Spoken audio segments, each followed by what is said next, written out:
नमस्कार दोस्तों, नेट पढ़ाई में आपका स्वागत है। तो आज हम पढ़ने वाले हैं पाठ 1 जिसका नाम है चलो चले स्कूल। बच्चों, जब आप स्कूल जाते होंगे तो आपने देखा होगा कि बच्चे स्कूल आने के लिए कई तरह के माध्यम का उपयोग करते हैं। कुछ बच्चे पैदल आते हैं, कुछ अपनी मम्मी पापा की गाड़ी पर आते हैं, कुछ स्कूल की बस से आते हैं और कुछ साइकिल से। तो वैसे ही हमारे देश में बच्चे अलग अलग माध्यमों से स्कूल जाते हैं। तो चलिए हम आगे देखते हैं कि स्कूल जाने के लिए बच्चे किन किन माध्यमों का सहारा लेते हैं। बच्चों, आपकी किताब में बाईं तरफ देखिए कुछ बच्चों का चित्र दिया गया है जो लकड़ी के पुल से स्कूल जा रहे हैं। ये लकड़ी का पुल एक बांस का पुल है। ये चित्र आसाम का है। आसाम भारत का एक राज्य है। इन बच्चों का कहना है कि हमारे यहाँ बारिश बहुत होती है। कभी कभी तो चारों तरफ घुटनों तक का पानी भर जाता है। फिर भी हम स्कूल जाने से नहीं रुकते। एक हाथ में किताबें उठाते हैं और दूसरे हाथ से बांस को पकड़ते हैं। हम जल्दी जल्दी बांस और रस्सी से बना पुल पार कर जाते हैं। क्या बात है दोस्तों, बहुत बढ़िया। पानी भर जाने के बावजूद हमारे ये बच्चे स्कूल जाना नहीं छोड़ते। कहीं आप तो ऐसा नहीं करते? अगली बार इन्हें याद रखिएगा कि इतनी कठिनाई होने के बावजूद ये बच्चे स्कूल जाना नहीं छोड़ते। क्या हम भी ऐसा पुल बना सकते हैं? चलिए करके देखते हैं। आप एक काम कीजिए, कुछ ईंटें ले लीजिए। जी हाँ, जो घर बनाने के लिए उपयोग में आती है ना, वो ईंटें। इन्हें किसी खुली जगह पर एक सीधी रेखा में लगा दीजिए। सीधे सीधे बड़ी सी लाइन बना दीजिए। देखा, जैसे चित्र में दिखाया गया है। जी हाँ, अब इन पर चलने की कोशिश करिए। कैसा लगा दोस्तों चलकर? ये आसान लगता है क्या? अच्छा, अब एक काम करिए, इसको थोड़ा सा और अच्छा पुल बनाते हैं हम। तो आप एक काम कीजिए कि आप अपनी टीचर की मदद से चार पांच बांस ले लीजिए। उन्हें बांध कर एक छोटा सा पुल बनाइए। आप उस पर चल के देखिए कि तुम्हें कैसा लगता है। चलिए दोस्तों, गिरे तो नहीं? कोई बात नहीं। शुरू में परेशानियां होती हैं, पर एक दो बार और प्रयत्न करने से आसान लगने लगेगा। अच्छा, आपने जब पुल पर चला तो अपने जूते चप्पल तो नहीं पहन रखे थे? अगर पहने थे तो कठिनाई हुई या आसान लगा? क्यों लगा, जरा हमें बताइए तो। चलिए दोस्तों, आगे बढ़ते हैं। आगे आपको एक चित्र दिया गया है। देख रहे हैं, कुछ बच्चे स्कूल जाने के लिए तैयार हो रहे हैं। एक बच्चा जो है स्कूल जाने की तैयारी में ट्रॉली में बैठने की कोशिश कर रहा है। पीछे देखिए एक और ट्रॉली है जिसमें कुछ बच्चे बैठे हुए हैं। ये ट्रॉली रस्सी के माध्यम से एक जगह से दूसरी जगह जाती है। बच्चों, ये चित्र लद्दाख का है जो कि भारत का एक राज्य है और जम्मू कश्मीर के पास आया हुआ है। इसे ट्रॉली कहते हैं और इन बच्चों का कहना है कि स्कूल पहुंचने के लिए हमें रोज नदी पार करनी होती है। खूब चौड़ी और गहरी नदी के पार जाती हुई मजबूत लोहे की रस्सी होती है। जो ये ऊपर रस्सी सी बनी हुई है, ये लोहे की है दोस्तों। ये दोनों तरफ से भारी पत्थरों और पेड़ों से कसकर बांधी जाती है। ट्रॉली जो कि लकड़ी का बना हुआ एक झूला है, आप देख रहे हैं चारों तरफ से लकड़ी से बांधकर एक झूला सा बना हुआ है जिसे ट्रॉली कहा जाता है। पुली की मदद से इस रस्सी पर सरकती है। हम 4-5 बच्चे एक साथ ट्रॉली में बैठ जाते हैं और पहुंच जाते हैं नदी के उस पार।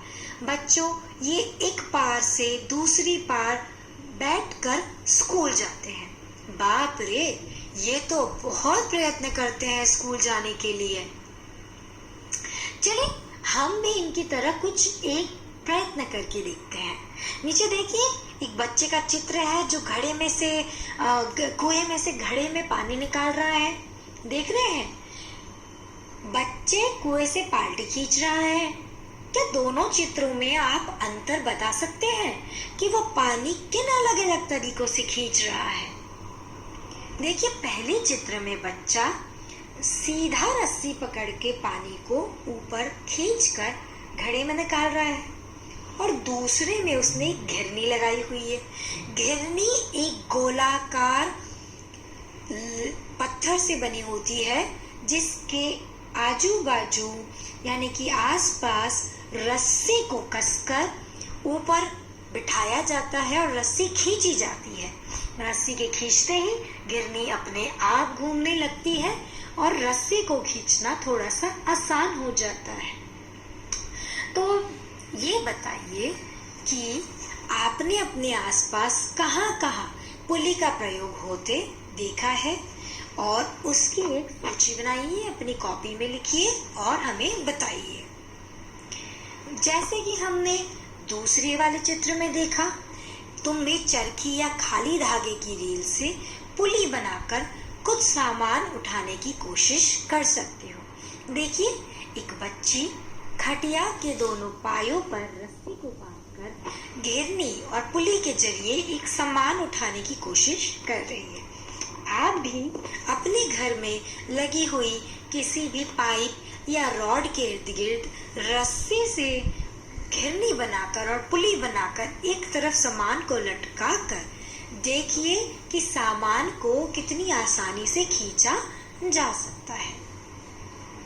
चलिए बच्चे, हम पाठ के आगे पहुंचते हैं, जहां पर हमें एक सीमेंट का पुल दिखाई पड़ रहा है। बच्चों, अपने पार्क में घूमते समय भी ऐसा पुल देखा होगा।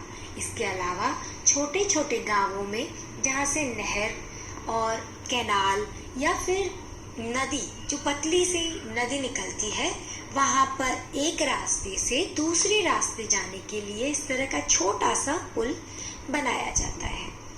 तो इस पुल के बारे में हम पढ़ते हैं कि हमें कई बार कई जगह पानी पार करना पड़ता है, तब हम भी पुल से जाते हैं।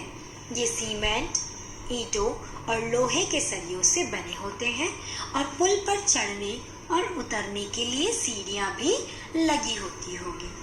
मैं जानती हूँ आपने कभी न कभी कहीं न कहीं इस पुल को पार किया होगा।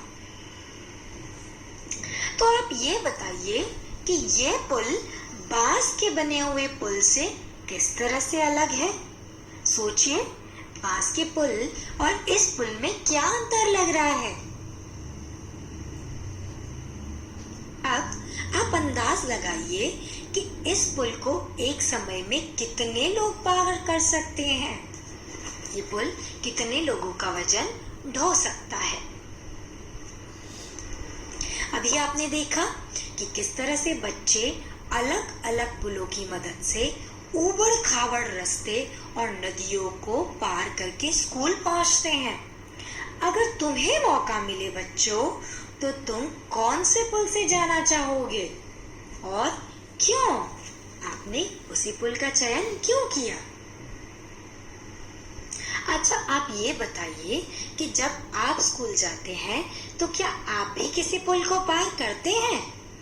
और वो पुल कैसा दिखाई देता है? जरा सोचिए आंखें बंद कर कर, और चलिए जल्दी से उस पुल का चित्र बनाइए। अच्छा, बहुत बढ़िया। चलिए आगे चलते हैं।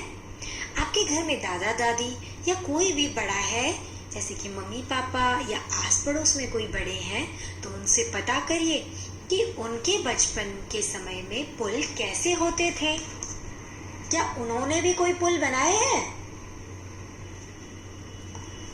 बच्चों, आपके घर के आसपास किसी पुल या पुलिया को देखो और उसके बारे में पता करो कि वह कहाँ बना है। पानी पर बना हुआ है, सड़क पर बना हुआ है, पहाड़ों के बीच बना हुआ है या कहीं और बना हुआ है। आप ये भी पता करिए कि उस पुल को कौन कौन पार करता है।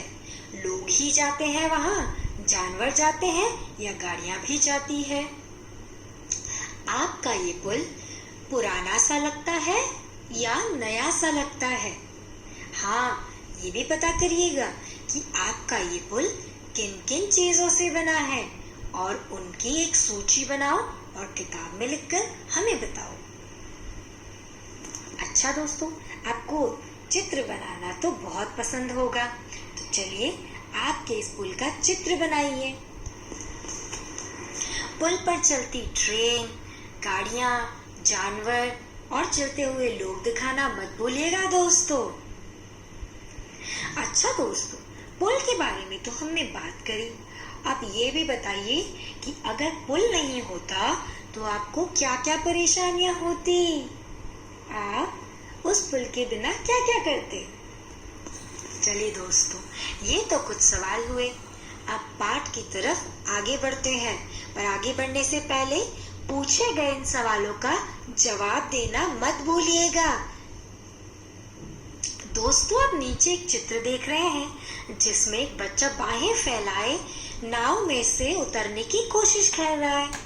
ये दृश्य केरल से लिया गया है बच्चों। केरल भारत का ही एक राज्य है। ये बच्चे, केरल के कुछ बच्चे पानी को पार करने के लिए वल्लम, जिसे कि नाव कहते हैं, जो लकड़ी की बनी होती है और आकार में छोटी होती है, उस वल्लम में बैठकर स्कूल तक पहुंचते हैं। बाप रे, ये बच्चे स्कूल पहुंचने के लिए कितनी परेशानियों का सामना करते हैं। तो बच्चों, क्या तुमने भी कभी किसी और तरह की नाव देखी है? और आप ये भी बताइए कि पानी को पार करने के और क्या क्या तरीके हो सकते हैं। पानी के एक पार से दूसरी तरफ जाने के लिए हम और किन किन चीजों का इस्तेमाल करते हैं? बताइएगा जरूर, लिखना भूलना मत। चलिए दोस्त, नीचे की तरफ देखिए, एक चित्र दिया गया है। देख रहे हैं ये कौन जानवर है? जरा पता तो करिए, दिमाग दौड़ाइए बच्चों। जी हाँ, ये ऊंट है। ये गाड़ी ढो रहा है। बच्चों, ऊंट हमें हर जगह दिख सकते हैं, पर राजस्थान में ऊंट ज्यादातर देखने को मिलते हैं। कहाँ? क्योंकि वहाँ पर मिट्टी होती है और ऊंट मिट्टी पर और रेत में आसानी से चल सकता है। आप ये बताइए, क्या आप कभी ऊंट गाड़ी या तांगे पर बैठे हो? और बैठे हो तो कहाँ बैठे हो? आप खुद से चढ़े थे या आपको किसी ने बैठाया था उठाकर? जल्दी से बताइए। अच्छा, जब आप उस गाड़ी पर बैठे थे तो आपको कैसा लगा था? अपना अनुभव अपने कक्षा में अपने दोस्तों और टीचर के साथ शेयर कीजिए, उनसे साझा कीजिए, बताइए हमें। बच्चों, जैसे हमने ऊंट गाड़ी देखी, वैसे ही बैलगाड़ी भी होती है। ऊंट गाड़ी को ऊंट गाड़ी ढोती है, ऊंट ढोते हैं, और बैलगाड़ी को बैल ढोते हैं। जैसे कि आप देख रहे हो, दो बैलों की जोड़ी ने पूरी गाड़ी को ढो रखा है। इन बच्चों का कहना है कि हम बैलगाड़ी पर बैठकर हरे भरे खेतों में से धीरे धीरे निकलते हुए स्कूल पहुंचते हैं। तेज धूप और बारिश हो तो हम अपनी छतरियां खोल लेते हैं। देखिए, ये मैदानी इलाका यानी कि खुले हुए प्रदेश है, जहाँ पे मिट्टी और मैदानों का भाग ज्यादा है।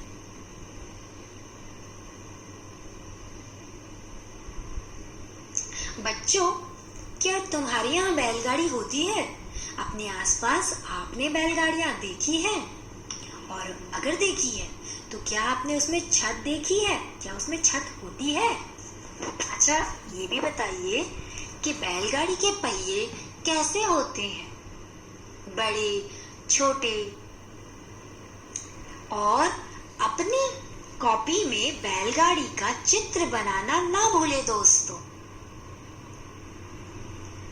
बच्चों, हमने शुरुआत में बात की कि कुछ बच्चे स्कूल जाने के लिए अलग अलग साधन का सहारा लेते हैं, स्कूल बस, मम्मी पापा की गाड़ी और कुछ अपनी साइकिल। वैसे ही ये बच्चे स्कूल जाने के लिए साइकिल का सहारा ले रहे हैं। आइए ये क्या कहना चाहते हैं, इनकी बात सुने। साइकिल की सवारी। हम लंबे रास्तों पर साइकिल चलाकर स्कूल जाते हैं। पहले तो स्कूल दूर होने के कारण कई लड़कियां स्कूल जा ही नहीं पाती थी, पर अब 7-8 लड़कियों की टोली मुश्किल रास्तों को भी पार कर जाती है। हाँ दोस्त, साइकिल ने हमारे समय की बहुत बचत की है।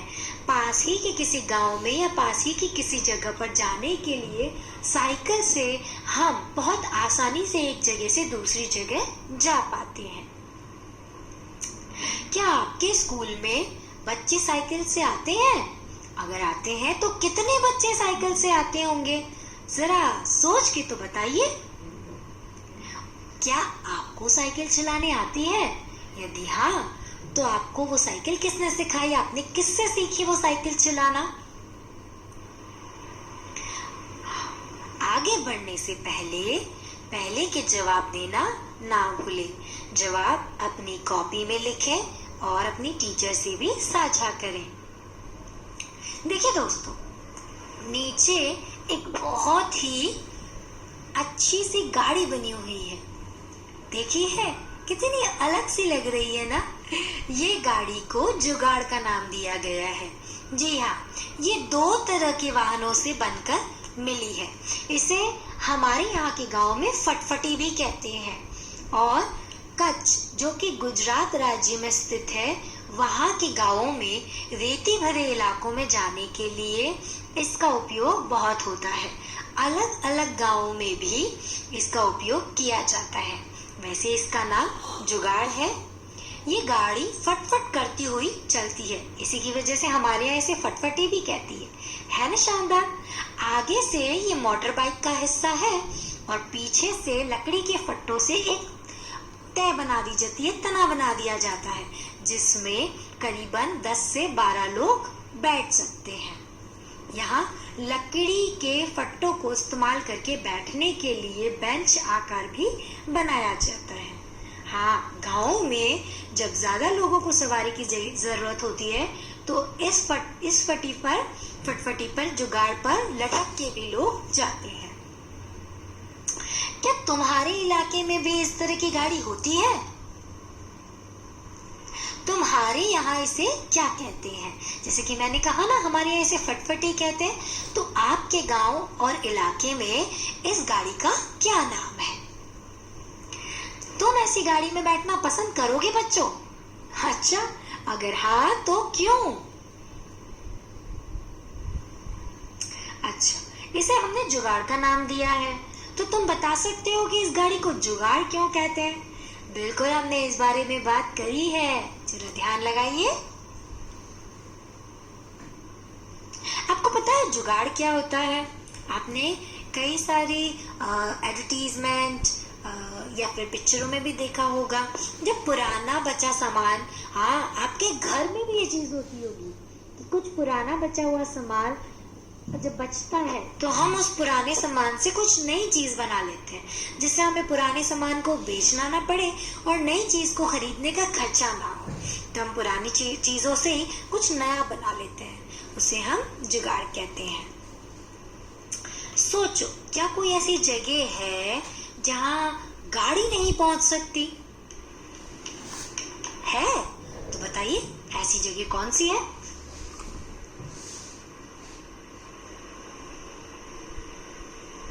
आपको पता है, कुछ बच्चे जंगलों में से, घने जंगलों में से भी स्कूल जाते हैं। बाप रे, ये बच्चे बहुत साहस करते हैं। देखिए, ये बच्चे क्या कहते हैं? स्कूल पहुंचने के लिए हमें घने जंगल से निकलना पड़ता है।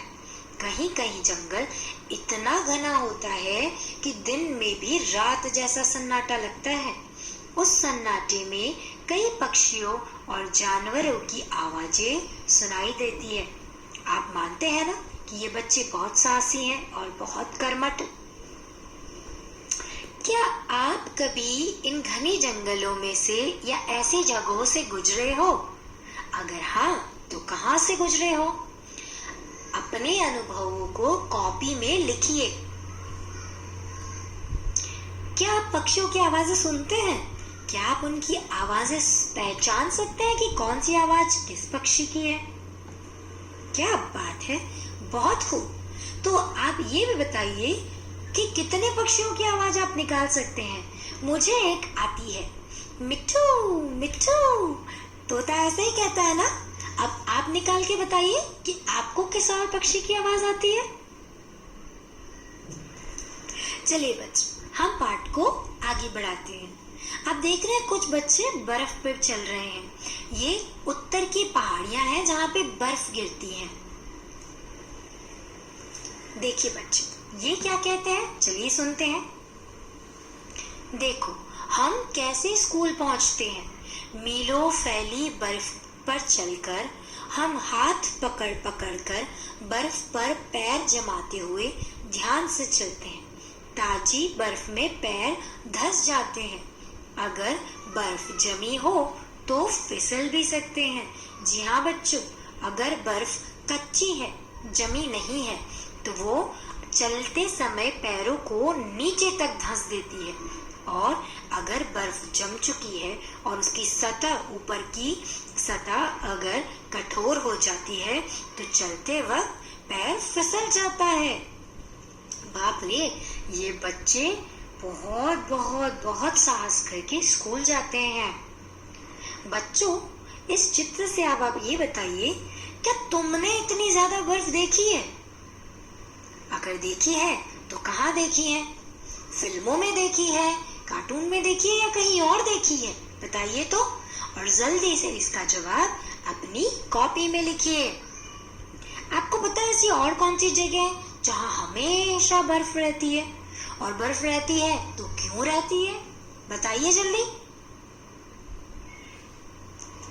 चलिए दोस्त, उत्तर लिखने के बाद हम आगे पहुंचते हैं। देखा, कुछ बच्चे पहाड़ जैसी ऊंचे टीले पर से नीचे उतर रहे हैं। बच्चों, ये चित्र उत्तराखंड का है। उत्तराखंड भारत का एक राज्य है। ये बच्चे कहते हैं हम पहाड़ी इलाकों में रहते हैं। यहाँ दूर दूर तक ऊबड़ खाबड़ यानी कि ऊंचे नीचे खड्डे वाले, कभी ऊपर बने हुए ऐसे पथरीले रास्ते हैं। मैदानों या शहर में रहने वाले बच्चों को भले ही मुश्किल लगे, हम तो भागते हुए पहाड़ी रास्ते पार कर जाते हैं। अरे वाह, ये बच्चे तो बहुत मेहनत करते हैं। चाहे घने जंगल हो, खेत हो, पहाड़ हो या फिर दूर दूर तक फैली बर्फ, हम बच्चे स्कूल पहुंच ही जाते हैं। क्या बात है बच्चों, क्या स्कूल पहुंचने में तुम्हें भी कोई परेशानी होती है?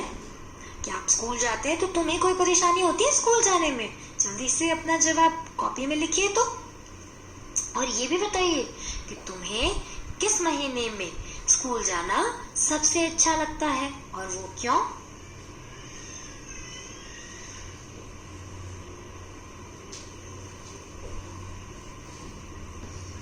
देखो बच्चों, यहाँ पर चाल की बात की गई है। चाल मतलब चलने की कला।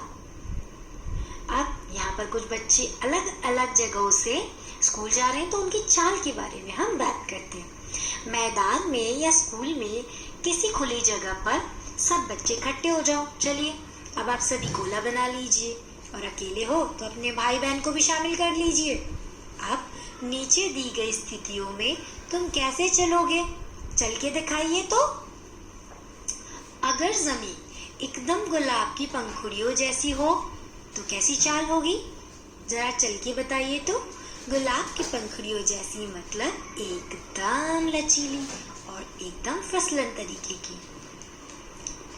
दूसरा, अगर जमीन कांटों भरे मैदान में बदल गई हो और आसपास ऊंची ऊंची घास हो तो चाल कैसी होगी, बताइए जरा।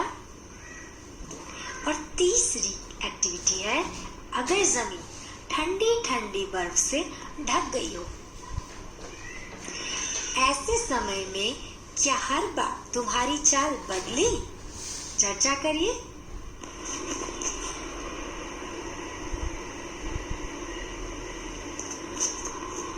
तो बच्चों, अब आप बताइए कि इन बच्चों को देखकर आपको आपको कैसा लगा?